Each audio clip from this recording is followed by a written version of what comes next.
ආයුබෝවන් cuococonamma video චැනලයත් සමගින් ලොව වටා දසත විසිරී සිටින අපගේ සියලුම ශ්‍රී ලාංකික යහළු වියහලියන්ව ඉතා ආදරයෙන් පිළිගන්නවා.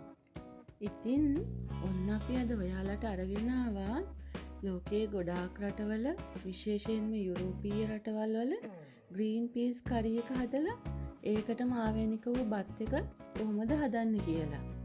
මේ බත් එක වැඩිහිටියන්ට වගේම අපේ ගෙවල් වල ඉන්න පොඩ්ඩන්ටත් ගොඩාක් රසවත් ආහාරයක් වේවි. මොකද මිරිස් එහෙම ගොඩාක් අඩුවෙන් පාවිච්චි කරන නිසා.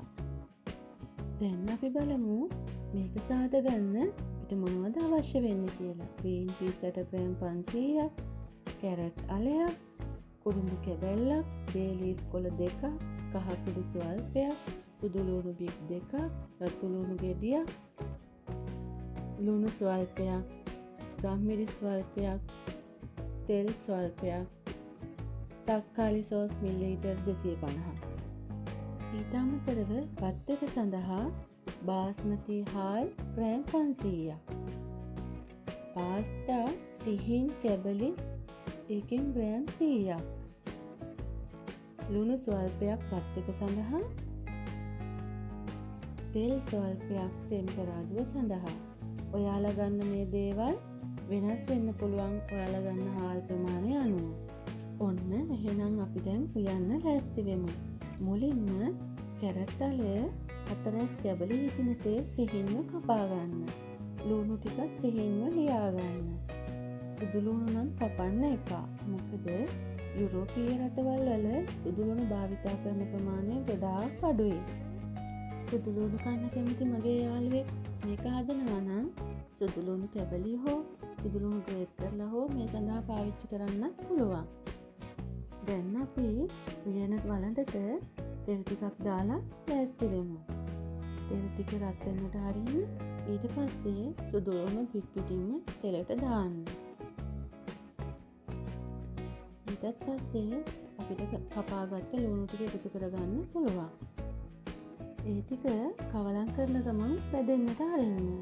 සුදු ලුණු සිහින්ව කපාගෙන දාපු මගේ යාළුවෙක් නම් පරිස්සමින් සුදු ලුණු ටික කරවේවි. ඔව් දැන් අපි මේකට bay leaf එකතු කරමු, කුරුඳු කැබැල්ල එකතු කරමු. කවලම් කරන්න දැන්. හොඳින් කවලම් කරන ගමන් ලුණු ටික රන්වන් පාට වෙනකන් වැදෙන්නට දෙන්න. ලුණු ටික රන්වන් පාට වුණාට පස්සේ අපි ඒකට අපි කපාගත්ත කැරට් ටික එකතු කරගමු. මම ඔයාලට කිව්වා මතකයි නේද? විදේශ රටවල ගොඩක් දෙනෙක් සුදු ලුණු කන්න කැමතියි කියලා. ඉතින් අන්න ඒ නිසා අපි මේ සුදු ලුණු ටික දැන් අපේ කරි එකෙන් ඉවත් කරගන්නවා. දැන් මේ සුදු ලුණු වල සුවඳ අපේ ලුණු වලට උරාගෙනයි තියෙන්නේ. කැරට් ටිකන් ලුණු සමග කවලම් කරන ගමන් හොඳින් බෙදෙන්නට හරින්න. දැන් අපි අපේ කහ කුඩු ටික කැරට් වලට උඩින් ඉහගමු. දැන් ඔන්න අපේ කැරට් ටිකත් බෙදුණා ඇති. දැන් අපේ මේ මිශ්‍රණයට තක්කාලි සෝස් ටිකත් එකතු කරගන්න වෙලාව. තක්කාලි සෝස් ටික එකතු කරලා මිශ්‍රණය හොඳින් කවලම් කරගන්න. දැන් ඔයාලට අවශ්‍ය ප්‍රමාණයට අපිට මේකට ලුණු එකතු කරගන්න පුළුවන්. ඊට අමතරව ගම්මිරිස් කුඩු ටිකකුත් එකතු කරගන්න. මේක හොඳින් කවලම් කරන ගමන් විනාඩි 2-3ක් තැම්බෙන්නට හරින්න. දැන් අපිට මේකට මිලිලීටර් 100ක වගේ ප්‍රමාණයට වතුර ටිකක් එකතු කරගන්න පුළුවන්.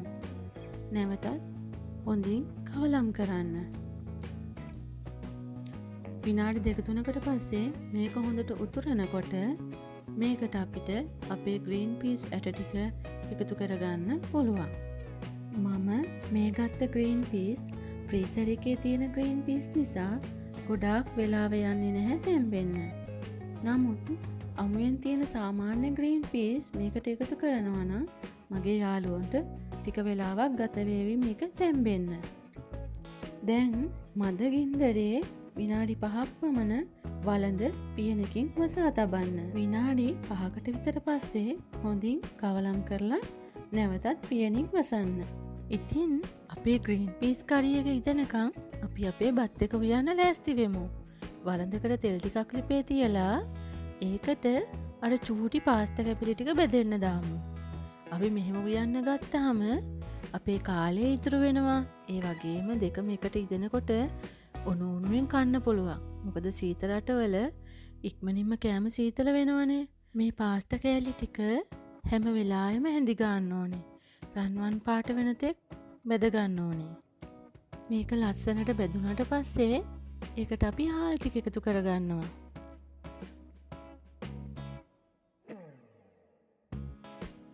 හාල් ටික එකතු කරලා ඉවරලා ඒක හොඳින් කවලම් කරගන්න. දැන් හොඳින් කවලම් වුණාට පස්සේ පේනව නේද ලස්සන? දැන් ඔන්න අපි හාල් එකට වතුර එකතු කරන්නයි හදන්නේ. ඔයාලා ගන්න හාල් අනුව බත ඉදෙන ප්‍රමාණයට වතුර එකතු කරගන්න. දැන් හොඳින් වතුරත් සමග සහල් කවලම් කරන්න.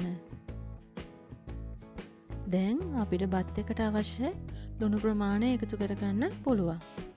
නැවත වතාවක් හොඳින් කවලම් කරන්න. මේ වෙලාවේ බත සඳහා ගින්දර වැඩියෙන් තියන්න පුළුවන්. දැන් බත අපි පියනකින් වහමු.